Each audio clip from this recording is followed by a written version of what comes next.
Welcome to the Stephen Mansfield audio podcast.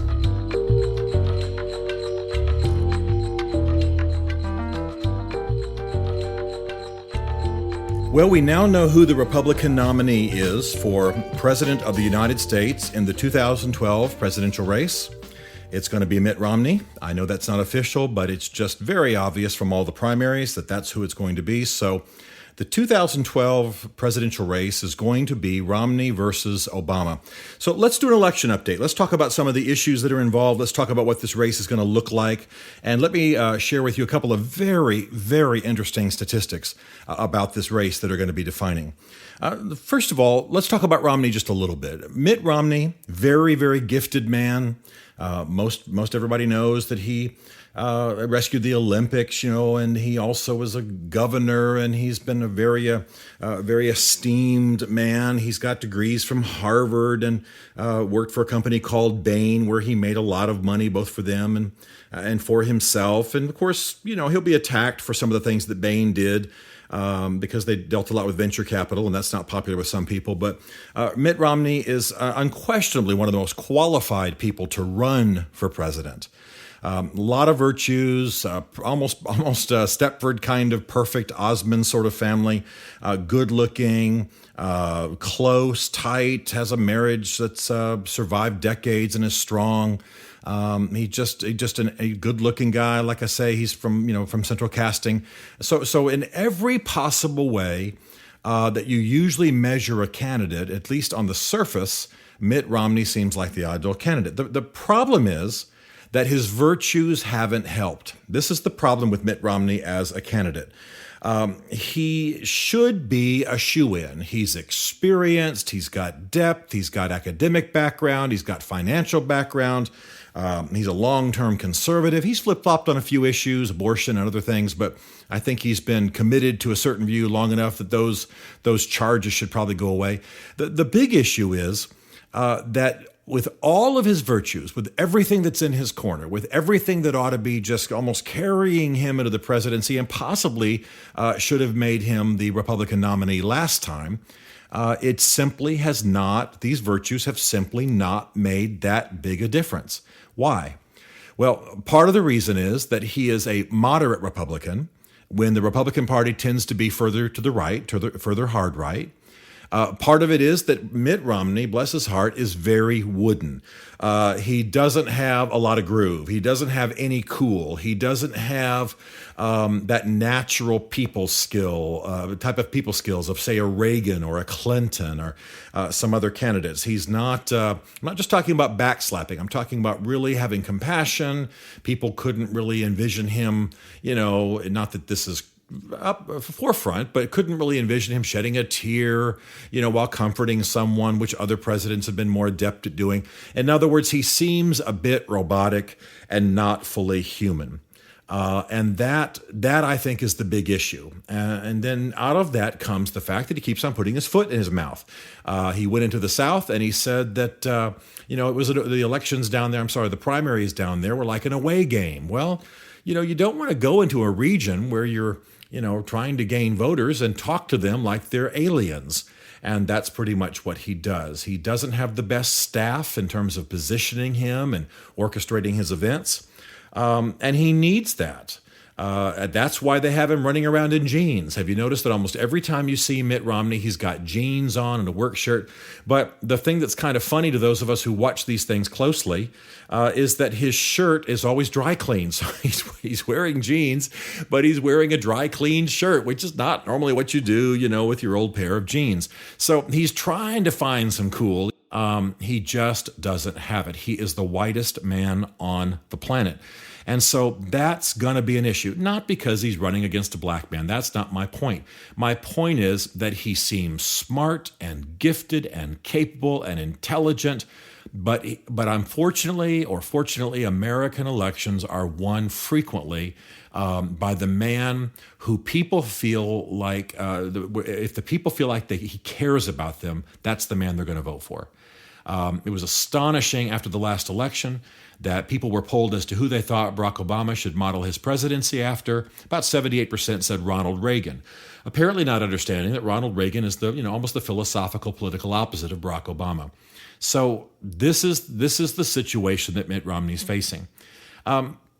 There's another factor that we don't talk about very much, although I have spoken about it a number of times in this podcast, and I'm sure it's no shock to you that Mitt Romney is a Mormon. And the reason that that's an issue is not because of any personal views I might have about Mormonism. I've been very upfront about all of those in this podcast, and I've got a book coming out called The Mormonization of America that will deal with all that thoroughly. The issue is the way the numbers fall out. No matter who you poll, and I've said this before, then I'll move on to some new stats. No matter who you poll, if you are asking people whether they will vote for Mitt Romney or not, among those who will not, 2 to 5%, really it's about 3 to 5% at a minimum, and sometimes is as high as 10, 15, 20, 30%, will not vote for a Mormon. Sometimes they're secular and think all religions are weird. Sometimes they're evangelicals and think that Mormonism's a cult. Sometimes they're Roman Catholic or Jews who resent Mormons being baptized for Holocaust victims and all of those things that have been in the press. But if you do not have 3 to 5% of almost every slice of the electorate, that is the election. But the more important issue, perhaps, before I return to the issue of religion and Mitt Romney, is this. A senior analyst at Anzalone List Research, which is one of the leading research firms for political statistics. His name is Matt Hogan. He's a senior vice president, a leading researcher for them, a leading statistician, said this, that if the president only wins states, he won by 8.5 points or more in 2008. Okay, let me say that slowly.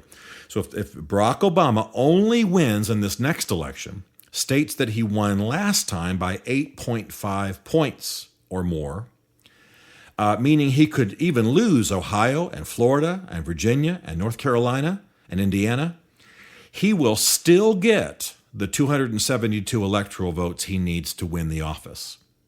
So his margin of victory was so large in some states, and the demographics fall out in such a way that if he only in this next election wins in states where last time he won by 8.5 points, which is a pretty huge margin, he will win the required number of electoral votes. And let me just say again that means he could lose Ohio, Florida, Virginia, North Carolina, and of course Indiana. So what I'm saying is that the Republicans don't have, much as you may like him, they don't have the best candidate. They don't have a guy who engages the party. They don't have a guy who's got people skills and is engaging and whom you want to listen to. They have somebody they're tolerating. In fact, a lot of Republicans are already saying they're going to sit out this election. At the same time, Barack Obama won by such a huge margin last time that he can actually afford to give up states, critical states, and win by a smaller margin in states where he won by a huge margin last time. He would still get the number of electoral votes he needs. So at this point, my prediction is the same it's been for quite some time.